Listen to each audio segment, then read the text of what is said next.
A very powerful post from a mom blogger gone absolutely viral. Easy to understand why. She tells a scary story about how the distraction of a trivial email almost took her daughter's life. ABC's Lindsay Janis has the details.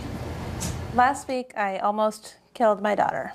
It's the blog grabbing the attention of tens of thousands of readers online. I could have been responsible for her drowning. Jennifer Mears' article about the moment she left her 3-year-old daughter alone in the bath while she went to check an email has hit a nerve. I put her in the tub, started filling up.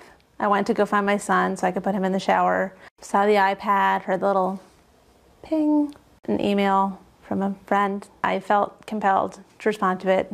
Daughter had probably been alone in the tub for about 2 minutes. By the time she got back to the bathroom, little Ruby had fallen fast asleep, slumped against the side of the tub. I felt like I couldn't breathe. If I had taken the time maybe to answer one more email, try to squeeze in one more thing, it really did haunt me to think about what could have happened. Luckily, Ruby was just fine, but Mir, who's pregnant with her 3rd child, says it was a wake-up call, that she's become too distracted by social media and multitasking in general.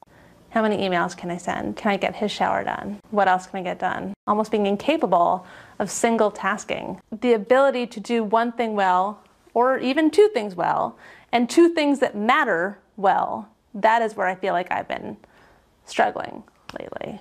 The outpouring online suggests she's not alone. One person writing, "Thank you for writing this, so very brave." Another, "We all need to slow down." 2/3 of the accidental drownings actually take place in a bathtub.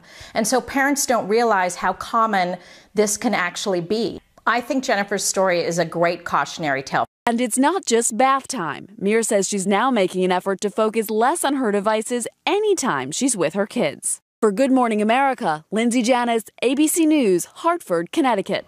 And let's get more now with our senior medical contributor, Dr. Jen Ashton. And I think you saw the reaction right there. A lot of people look at that and say, there but for the grace of God. Oh, absolutely. And I see it in my patients all the time. I have women come in for their GYN exam and their phones are blowing up from their kids, their job. They don't have a second. They have to do several things at the same time.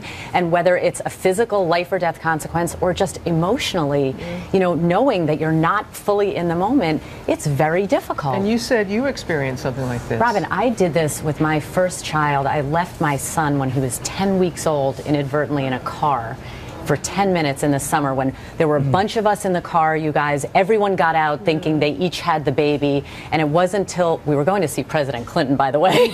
And we wanted to get a view. And we were all standing there and we said, "Where's the baby?" Wow. And you know what? It can happen. Your heart and has been pounding. It was the worst feeling of my life.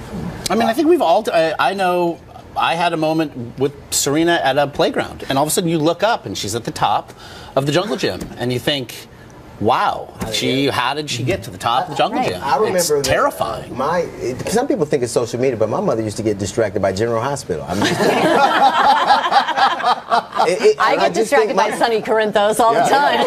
My wife wouldn't let me bathe my kids except in one of those little Tupperware tub things because, she was just, I think that mothers and children, you just think, if I turn away for a minute, I think that's universal. I don't think that's time. I think that's time. So what's the best advice? So, look, I'm trying to follow my own advice myself, you guys. When you come home, try to set a cell-free time. Put your phone away. We have to realize that our kids are watching us and they're paying attention to not just what we're saying, what we're doing, and we don't want them to see us constantly buried. So unplug.